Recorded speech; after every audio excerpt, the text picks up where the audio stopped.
4 दिन की बहू सरोजा अपने बेटे सूरज के साथ रहा करती थी और सूरज ने भी घर की सारी जिम्मेदारियों को बखूबी संभाल लिया था। और एक दिन सरोजा की बहन सुमन आती है। दीदी, सूरज की शादी के लिए मेरी नज़र में एक लड़की है। अगर आपको पसंद आए तो मैं बात को आगे बढ़ाऊं। सुमन कैसी बात कर रही है? अगर तुझे पसंद है तो मेरी भी हाँ है। बस मैं तो इतना चाहती हूँ कि सूरज की शादी एक अच्छी सी लड़की से हो जाए। सूरज मेरा इकलौता बेटा है और वैसे भी मेरा तो बस एक ही सपना है, जल्दी से मेरी बहू आ जाए, फिर तो मैं भी सास बन जाऊंगी। मेरी बहू मेरे पैर दबाएगी, घर के सारे काम भी करेगी और मैं अपनी बहू को बहू की तरह नहीं, बेटी की तरह रखूंगी। ऐसे ही कुछ दिन बीत जाते हैं। सरोजा एक सपना देखती है कि सूरज की शादी हो गई है और घर में आते ही बहू ने घर की सारी जिम्मेदारियों को बखूबी संभाल लिया है और वो अपनी सास का भी खूब ख्याल रखती है। अरे बहू, तू कब से मेरे पैर दबा रही है? जा जाकर आराम कर ले बेटा। माँ, मैं आपकी बहू नहीं, आपका बेटा हूँ, नींद से उठ जाओ माँ। अरे बहू, तेरी आवाज इतनी भारी कैसे हो गई? सरोजा सपना देख रही थी। सूरज माँ को नींद से जगाने के लिए जोर से बोलता है, माँ उठ जाओ माँ, कितना सपना देखोगी। सरोजा जल्दी से उठ जाती है। ये अचानक से तुम इतना शोर क्यों मचा रहे हो? माँ, क्योंकि आप नींद में अपनी बहू के सपने देख रही थी और मुझे ऑफिस के लिए देरी हो रही है। सूरज बेटा, तू नाराज क्यों होता है? मैं उठ गई हूँ ना, तैयार हो जा, मैं अभी तेरे लिए लंच बना देती हूँ। ना जाने कब मेरी बहू आएगी और मेरा सपना पूरा होगा। इस तरह से सरोजा अपने बेटे के लिए लंच बनाती है और सूरज ऑफिस चला जाता है। अब सरोजा अपनी बहन सुमन को याद करती है और उसे फ़ोन करके कहती है, अरे बहन, तू तो मुझे भूल ही गई। क्या मेरे बेटे की शादी नहीं करवानी? तू बता रही थी ना उस लड़की के बारे में। दीदी चिंता मत करो, मैंने लड़की वालों से बात कर ली है, बस कुछ ही दिनों में वो लोग आ जाएंगे सूरज को देखने। ये समझो ये रिश्ता पक्का ही है। अब ऐसे ही कुछ दिन बीत जाते हैं और सूरज की शादी कविता नाम की लड़की से हो जाती है। शादी के बाद सभी लोग कविता की खूब तारीफ करते हैं। सभी लोग के घर से जाते ही कविता घर के कामों में लग जाती है। सरोजा को ये सब देखकर बहुत खुशी होती है। सही कहा था सुमन ने, कविता बहुत संस्कारी है। उसने आते ही पूरा घर संभाल लिया। मेरा तो जैसे सपना ही पूरा हो गया। अब मैं भी सास बन चुकी हूँ। ये सब सोचकर सरोजा मन ही मन बहुत खुश होती है। देखते ही देखते रात हो जाती है रोज की तरह। सरोजा के घुटने में फिर से दर्द होता है और वो अपनी बहू को आवाज़ देती है, बहू, कविता बहू, जरा मेरे कमरे में तो आना, मेरे पैरों में बहुत दर्द हो रहा है। फिर शुरू हो गया बुढ़िया का नाटक। माँ के कहने पे मैंने 4 दिन ससुराल की सेवा तो कर ली, पर अब नहीं होने वाला मुझसे ये सब कुछ। इस तरह से कविता अपने कमरे में आराम से सो जाती है। बेचारी सरोजा रात भर अपनी बहू के आने का इंतजार करती है। अगली सुबह जब सरोजा की आँख खुलती है तो वो देखती है कि पहली बार सूरज बिना लंच लिए ऑफिस चला गया और कविता अब तक आराम से सो रही है। ये देखकर सरोजा को गुस्सा आता है। कविता बहू, ये सब क्या है? मेरा बेटा पहली बार बिना लंच लिए ऑफिस चला गया और तू अभी तक सो रही है। घर के सारे काम ऐसे के ऐसे ही पड़े हुए हैं। माँ जी, मैं इस घर की बहू हूँ, नौकरानी नहीं। मुझसे घर के काम वाम नहीं होते। वो तो मेरी माँ ने कहा था 4 दिन ससुराल में जाकर घर के काम कर लेना, जिम्मेदारी उठा लेना, इसलिए मैंने ये सब काम कर लिए। कविता का असली रूप देखकर सरोजा बिल्कुल हक्का बक्का रह जाती है।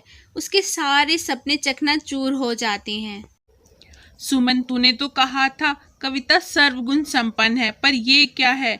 ये तो सिर्फ 4 दिन की चांदनी निकली। क्या दीदी, तुम्हारा सपना था ना बहू का, वो तो आ गई। और रही बात कविता की, तो मैंने कहा था कविता सर्वगुण संपन्न है, घर के काम आते हैं, तो मैंने झूठ कहाँ बोला। वैसे भी आजकल की लड़कियां घर की जिम्मेदारियां कहाँ उठाती हैं, समझा करो दीदी। सुमन की ऐसी बातें सुनकर सरोजा कुछ नहीं बोली। अब ऐसे ही कुछ दिन बीत जाते हैं।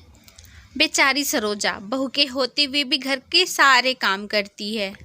ऐसे ही एक दिन, बहू आज मेरी थोड़ी तबीयत नहीं ठीक है, तो तू घर के काम कर ले और सूरज के दोस्त आ रहे हैं, उनके लिए खाना भी बना देना। पर माँ जी, मैं तो अपने मायके जा रही हूँ किसी ज़रूरी काम से। आप मेरे साथ डॉक्टर के पास चलिए, मैं आपको दवाई दिला देती हूँ, जिससे आपको आराम मिल जाएगा और आप खाना बना दीजिएगा सूरज के दोस्तों के लिए। मैं आपको दवाई दिलाकर अपने मायके चली जाऊँगी। अरे बहू, तुझे अगर इतना ही ज़रूरी काम है अपने मायके में तो तू जा, मैं अपना और अपने बेटे का ख्याल रख लूँगी। ठीक है माँ जी, तो मैं जा रही हूँ। फिर क्या, कविता अपने मायके चली जाती है और सरोजा बुखार में तपते हुए घर के सारे काम करती है और सूरज के दोस्तों के लिए खाना भी बनाती है। शाम को सूरज और उसके दोस्त आते हैं। माँ, कविता कहाँ है? मेरे सारे दोस्त उसी से मिलने आए हैं। अरे सूरज, बुलाना जल्दी से भाभी को, हमें भी घर जाना है। हमारी बीवियाँ भी हमारा इंतजार कर रही होंगी, बिल्कुल भाभी जी की तरह। माँ, कविता कहाँ है? जल्दी से बुलाओ ना उसे। बेटा, वो क्या है ना कि कविता अपने मायके गई है, उसे कुछ जरूरी काम था, वो कह रही थी कि 1-2 दिन में वो आ जाएगी। इतना कहकर सरोजा चक्कर खाकर नीचे गिर जाती है। जब सूरज अपनी माँ को छू कर देखता है तो उसे पता चलता है कि उसकी माँ को बहुत तेज़ बुखार है। अब सूरज का पारा हाई हो जाता है ये सब देखकर। माँ, बस अब बहुत हो गया कविता का।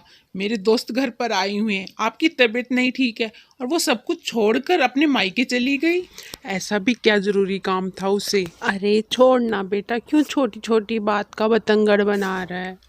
नहीं माँ, मैं बात का बतंगड़ नहीं बना रहा हूँ। आपके कहने से मैं इतने दिनों तक चुप रहा, बस अब और नहीं। आपके कितने सपने थे बहू को लेकर, लेकिन कविता ने आकर सब कुछ चकनाचूर कर दिया। इसलिए अब कविता को सबक सिखाना बहुत ज़रूरी है। इतना कहकर सूरज अपने दोस्तों के पास जाता है और उनसे माफ़ी मांगकर उन्हें उनके घर भेज देता है। अगली सुबह जब कविता घर आती है, वहीं रुक जाओ कविता, अंदर आने की ज़रूरत नहीं है। लेकिन क्यों? क्या सच में तुम्हें नहीं पता क्यों? आखिर तुम्हें ऐसा कौन सा ज़रूरी काम आ गया था जो तुम सब कुछ छोड़कर मेरी माँ को ऐसी हालत में छोड़कर अपने मायके चली गई, जबकि तुम अच्छे से जानती थी कि रात को मेरे दोस्त घर आने वाले, फिर भी तुम चली गई। सूरज, तुम बेकार में ही गुस्सा कर रहे हो। मैंने माँ जी से कहा था कि चलिए मैं आपको दवाई दिला देती हूँ, पर वो सुनती कहाँ है किसी की। और कुछ जरूरी काम ही रहा होगा ना, तभी अपने मायके गई मैं, वरना मैं अपने मायके क्यों जाती? तुम खुद सोचो ना। कविता, तुम्हें कोई ज़रूरी काम नहीं था। मैंने तुम्हारी माँ को फ़ोन किया था और उन्होंने ही मुझे बताया कि कोई तुम्हें ज़रूरी काम नहीं था, तुम्हें बस उनकी याद आ रही थी इसलिए तुम चली गई। पर सच बात तो ये है कि तुम काम से बचने के लिए अपने मायके गई थी। सूरज को कविता की गलतियों का पता चल चुका था, इसलिए कविता सूरज से अपनी गलतियों की माफ़ी मांगती है, पर सूरज उसे माफ़ नहीं करता है और उसे घर से निकल जाने को कहता है। पर अपनी बहू के साथ ऐसा होता देख सरोजा को बिल्कुल अच्छा नहीं लगता, क्योंकि वो अपनी बेटी की ज़िंदगी बर्बाद होते हुए नहीं देख सकती है, और इसलिए वो कविता को माफ़ भी कर देती है और कहती है, सूरज बेटा, शांत हो जा, ऐसी छोटी छोटी बातों पर रिश्ता नहीं तोड़ा करते। अरे बेटा, क्या हुआ? अगर बहू अपने मायके गई थी, उसे अपनी माँ की याद आ रही होगी इसलिए चली गई वो। अपनी माँ के कहने पर सूरज कविता को माफ़ कर देता है और कविता को भी अपनी गलतियों का एहसास हो जाता है, और इस बार कविता सच में सर्वगुण संपन्न बहू बनकर दिखाती है।